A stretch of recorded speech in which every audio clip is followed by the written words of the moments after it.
everybody, welcome back to my channel. I'm Magical Jill. Is that what I sound like? Kinda, yeah.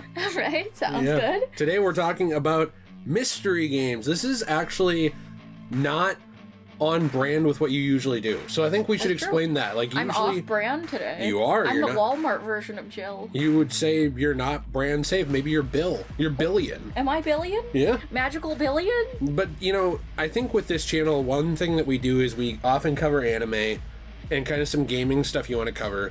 But we try and leave a slot open here and there to just talk about whatever we want with, you know, pretty much all of our channels, because I think YouTube's become so focused that it's not fun for a lot of people, which is probably a discussion for another day. But it's like they feel like they can't talk about something because they never have. But and this topic is very meaningful to me. Exactly. This is something you have a huge passion for, which is mystery games, and that's why I told you I wanted you to talk about this with me, because we recently played through on Degenerate Plays, our Let's Play channel. We played through a Sherlock Holmes game versus Jack the Ripper. Yeah, so if people want to check that out, that'll be in the description and I think the top comment. But Jill... And I tell you what, that wasn't my first rodeo. Absolutely not, and we're going to talk about that today. So Jill, we have a question of the day for people, which is... Question of the day! It's getting progressively more disorienting. What are your thoughts on mystery type games, and do you have a favorite? Otherwise, do you just like puzzles in games sort of thing? You know, because I think that mystery games tend to be just games full of puzzles, and that's why I like them so much. This is like a secret video where Jill's just trying to get your game suggestions. Yeah, so She's run out of things to play. I kind of want to know, like, what are your thoughts on that? What are your favorite mystery games, if you have one? So I want to start here really quick and say that I think puzzles are one of the biggest things in mystery games. The whole thing's a puzzle, right? Oh, definitely. Who did it? What happened? Figuring that out. But something you said to me that really I never connected was we were playing through Silent Hill 2, which is a horror game, and you said in a lot of ways this is like a mystery game. I know, and I love it. That is why I like Silent Hill so much, especially Silent Hill 1. And I don't want to go into spoilers for Silent Hill 1 for those of you who haven't seen Well, especially because it's not a mystery game, but it's one I wanted to bring up because I think it kind of it helps illustrate what is so special, though, about these kinds of games and how they've, like, you know, permeated into others. Well, throughout the game, you're going around as, obviously, your main character, and you're unraveling what happened in this town, what am I seeing, what are all of these puzzles, what does this mean, and eventually, you know, you meet this girl, and you have to understand what happened to her, and it's very much so unraveling throughout the entire game, this big mystery of what is Silent Hill and what happened in Silent Hill. Well, and it's a lot like Nancy Drew, actually, in that way, because Nancy Drew, is that the series that got you into detective games? Well, I am glad you asked. So, when I was very, very, very young, my parents loved to do this sort of thing where they would buy me as many games as possible to keep me quiet so I wasn't annoying to them. Yeah. And one of those games that they bought me was this, like, 4-pack disc for your computer at Walmart. And it had, like, a fashion game, it had Nancy Drew, and it had a Penguins game and something else. And I remember this was Nancy Drew, the Carnival one. I think it was, what's it called? It's like, Mystery... The Carnival of Tomfoolery and Shenanigans. It's like Mystery of the Carousel or something. I forget the exact name. Well, Haunted Carousel. We're putting it... Oh, yeah, the Haunted Carousel. We're putting it right here. The Haunted Carousel. Sorry. Don't make this harder for me. I'm editing this one. There's so many Nancy Drew games, and they have similar names. It's hard to remember. There's like 30 now, right? Or 32? There is. But yeah, that was my first Nancy Drew game, and it's also the nearest and dearest to my heart because I played that game over and over and over and over and over again. I remember even asking my dad for his friend who's an electrician's number to ask him, can you help me with this wire puzzle on Nancy Drew? And bro had no idea what was going on. Well, so he wasn't a very good electrician. Because clearly the game was accurate and he was not. I think it's because the game was definitely inaccurate on it, because there's electricity puzzles in that game. I don't believe it. I think he sucked. And I was extremely young. I didn't get it. But as I got older, I started to appreciate it more, and I was like, you know what? This puzzle is actually extremely interesting. And I like that because of, I'm just some random person, because they give you enough information in the game, you're able to uncover these mysteries and solve these puzzles most of the time without needing outside knowledge. There's even a game, I believe this is Message in a Haunted Mansion, if I'm not mistaken, and you basically have to do literal rocket science but they give you all of the tools you need to understand how to do the literal rocket science, if that makes sense. Something I noticed with these two is that people are very collaborative. You know, I've noticed that, like, these are by Her Interactive. That's the company that does Nancy Drew, specifically. And I've noticed that with these games, people will go on Reddit or they'll go on message boards, and they'll be like, hey, I can't figure this out. You know, did you guys do this? Oh yeah, here, try this. And it's not even just like, here's the answer. Yeah, like, that's something I love about it. They try and help people solve it. And to me, it sounds silly when you say it out loud, because when you say, well, mystery games are about solving the mystery, people are like scratching their heads like, yeah. But what I mean by that is, it's not just like you Google the answer and you move on. I think people have been trained with puzzles in games to find them annoying. They've been trained to find it like, this is too hard, this isn't like the rest of the gameplay loop, how am I supposed to figure this out? Something I like about puzzle games is, even though, or puzzle-based like mystery games, Sherlock Holmes, Nancy Drew, etc., is even though there is the occasional clunker puzzle, 80% to 90% of these puzzles in these different games, they give you those tools, like you said, and they want you to think and they want you to problem solve. They don't just want you to collab with people. Yeah, and they don't just want you to like go and look up, oh, the number is 4951. They want you to actually figure it out. And I feel like these games make people smarter, actually. Yeah, there is a specific Nancy Drew forum specifically where people will give each other hints, and they'll be like, hey, have you tried looking at this item in your inventory? And then sometimes if there's like actual spoilers, they'll put spoiler tags on it, and they'll say beforehand, I'm going to write a spoiler here for anybody who has already played the game.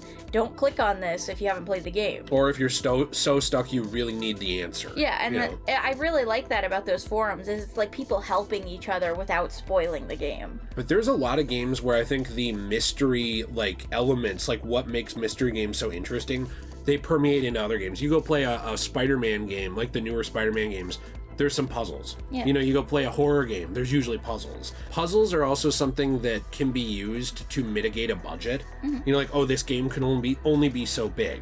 Why don't we have the player think and slow them down and have them actually problem solve and reason? I think it's something that people do in games all the time they're not thinking about. You know, they're playing a first-person shooter, they're doing cost-benefit analysis, like, is it worth ducking out? Is it worth aiming around this corner? Should I just sprint in? Those are problem-solving skills, you know, that they do on the fly. But I think that mystery games, they really hone in on that aspect and say, we're going to make it a challenge, we're going to make you really work for it. I think that's cool. Yeah, I absolutely love it.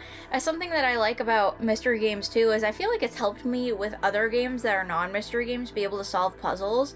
And our friend Nate even called me like the puzzle queen the other day. Well, the puzzle patriarch. Oh no, he called me the puzzle priestess is what he called me. I thought that was really funny. It's like, you know, it kind of makes me feel good about myself to be able to take these really hard puzzles and sit down and think about them and be able to come to the answer all by myself. You know, it's very rewarding and fulfilling for me and enjoyable, and it's something that, you know, not a lot of games have given me that satisfaction of, but Nancy Drew especially gives me that intense satisfaction of, I figured this out. I can't believe I did this all by myself. This is awesome. Maybe I needed a hint or two, but I got there in the end. And then you took it into other games. Yeah, you know, you were able to problem solve there. Yeah, I know. It makes me feel like I'm a better problem solver in real life because of it. I feel like mystery games give you the tools to become better in real life, if that makes sense. You were someone who was, I don't want to get too far into your family history, but you were someone who was not super social with like being allowed to go out all the time. True. And interact with people. Something I noticed with you is that you really enjoy talking to NPCs in games. I do. And I don't want to psychoanalyze here too much, but I do think part of that comes from these mystery games, comes from these, you know, narrative and detective-based games where you talk to people, learn who they are, and I actually think that helped you with real life. It did, actually. It definitely did. I mean, as soon as I started having my own money as an adult and being able to buy more of the Nancy Drew games... Very little of it, but yeah. Yeah, because I was only ever able to play a very select few when I was younger. And I played them over and over again. But now that I'm older and I'm playing the entire series, I absolutely love clicking on the characters over and over again and seeing how much dialogue they have and exhausting every single thing they have to say. And I kind of do think it helped me a little bit in real life life, because in real life I became a waitress and I have to make random conversation with people all the time for my job, and I feel like I actually got good at it all of a sudden. And sometimes I like to pretend I have my inner Nancy Drew, and like, you know, oh, I don't have to feel awkward, I'm my inner Nancy Drew, I can do this, it's not weird for me to talk to these people. Well, it's also something that used to be so normal. Yeah. Strangers talking to each other. Now everyone's glued to their phone. It's not as normal to talk to strangers. And it became kind of scary to do. Yeah, and I think that really affects social anxiety too, with a lot of young people especially. And I think that these mystery games, they do a really good job of putting you in the first person shoes of someone in a world, and then having you interact with them kind of like RPGs do. Yeah. You know, in a similar way where you're talking, you're making choices. Do I accuse this person? Do I not? Even Sherlock Holmes, you know, there were times in our Let's Play where I was ready to move on, and we, you know, would have missed something if you weren't like, hey, go back and talk to that guy. Mm-hmm. You know, because I'm not used to having to talk to someone that much. I like exhausting the dialogue in games like that. I just think it's really fun to constantly go back, and even if they're gonna say the same thing over and over again, it's like I like going back and just making sure that they don't have anything else to say to add to the story. Yeah, you know? Because sometimes they drop another hint. They do, and I find that extremely interesting and exciting. And sometimes with these games, something I love about mystery games is you'll like find different things that you didn't notice the first time, kind of like when you watch a movie. You know, like when you watch a movie the second time around, you notice things you didn't notice before. I feel like that with mystery games. Yeah. You know, and sometimes even some mystery games that are kind of higher budget will have like a different ending depending on your playthrough, or like different puzzles depending on like some random generator or something. Or you can fail depending on if you don't understand the story. It's also not done right a lot of times. I found a lot of games, they try and say they're a detective game or a mystery game, and they're just a narrative-based game where you don't solve anything. And I don't like that. I want to solve it. I want to be the detective.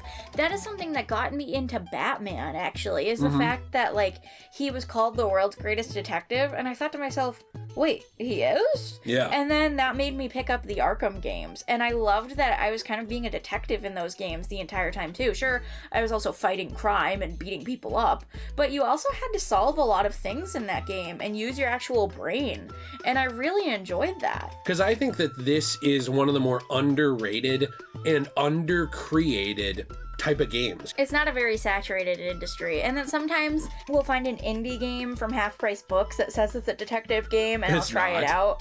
It really depends. Like, sometimes they're hit or miss, but I like to buy random indie games from Half Price Books just for fun, to test them out. But it's a very unsaturated industry that I think could be absolutely incredible if they had some higher budget people making more of these games, like in a AAA format. And I just wish more people would give them a chance, you know, because a lot of people love things like Uncharted, and people love things like Arkham Batman, and you know, if you think about it, both of those games series are kind of like mysteries, where like you're solving a bunch of puzzles in both of them, especially Finding pieces Uncharted. of history and puzzles. And I think that people, though, a lot of times you have to trick them into thinking. That's true. It sounds silly, but like people will have a hard job or a hard life, and then the last thing they want is to have to think, because they think it's not fun. But it is fun. It certainly can be if you make a good game, and that's something that I think is too bad that a lot of people don't get to experience or realize. If they do a better job marketing them and do a better job throwing some budget behind them, they could, you know, do more with this genre. I wish they would. That is definitely my favorite genre of video game, right next to RPGs. I find myself begging for more. Me and a lot of the other Nancy Drew community were literally begging Her Interactive for 10 years. The past 10 years, please make another game. Yeah. And finally they did. Hallelujah. We don't know if we're getting another, but at least they gave us some. Yeah. So it's throw a dog a bone, right? Mystery games are very important to me, and I hope that, you know, anybody listening is willing to give them a chance and try them out, because I think that they're very fun, very satisfying, and I think that they make you a better critical thinker in real life, you know? And I think it's just very enjoyable, and I wish people would give more indie games a chance. And a final thought from me is, I think a lot of people try one and they think this sucks because they might get a clunker. Mm-hmm. Every video game series, every video game genre, you know, RPGs, probably half of them suck or are just okay. But then some of the greatest games ever made are like an RPG, right? Same with TV shows. You're going to find a bad TV show if you're just flipping through channels or just scrolling through Netflix or whatever. That doesn't mean there's not a good one out there. So I would say just because you might have had a bad experience with a game that does puzzles, maybe you turn down that puzzle difficulty. A lot of games have that. They do have that. Maybe because you did a bad detective game, you don't want to play them. Try a different one. Look up reviews. Just because you've had a bad experience doesn't mean they all are bad. And I think that that's unfortunately something with puzzle-based games I notice with people is, I had a hard time with these puzzles. These are frustrating. I hate puzzles in games. And then they just have that attitude because they haven't played a fun one. Yeah, I mean, there's a very big stark difference between things and genres, too. I mean, think about FNAF World. That is technically an RPG. And now think about Elden Ring. That is also technically an RPG. And so is Skyrim. And those are all vastly different games. They are very vastly different. And so is Star Ocean, and it's not anything like any of those games. Yeah. And so those all fall in the genre of RPG, but so differently. Yeah, I agree. And that's how it is with mystery games, too. You definitely gotta find your niche. Yeah, I agree. And it's a niche within a niche. It is a niche within a niche. So anyway, we appreciate you watching. We hope you have a great day. Jill wants to tell you about her store, CosmoBunny.shop, where you can use code SAILOR for 10% off. Jill, what do you sell there? Oh, well, I'm glad you asked. I have really awesome resin products that I make. I make resin coasters, resin trays, resin keychains, and I use recycled pages from manga, recycled pages from comic books. You destroy manga and comic books? Why? No, I don't destroy them. Oh. I take ones that are pre-destroyed from you, the general public. Damaged. Who've damaged them yourselves. Unable to be sold, and end up in landfills, and you transform them into something new. I do. I transform them into something new. They're very transformative and fun, and I love it so much. I love keeping things out of landfills, so I really hope you go check them out.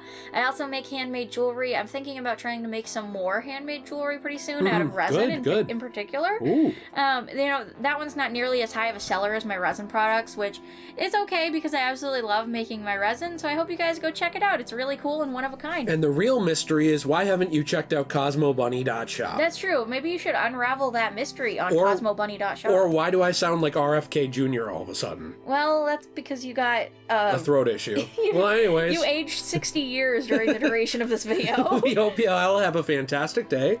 And I hope to see you all in the next video. Bye! Bye.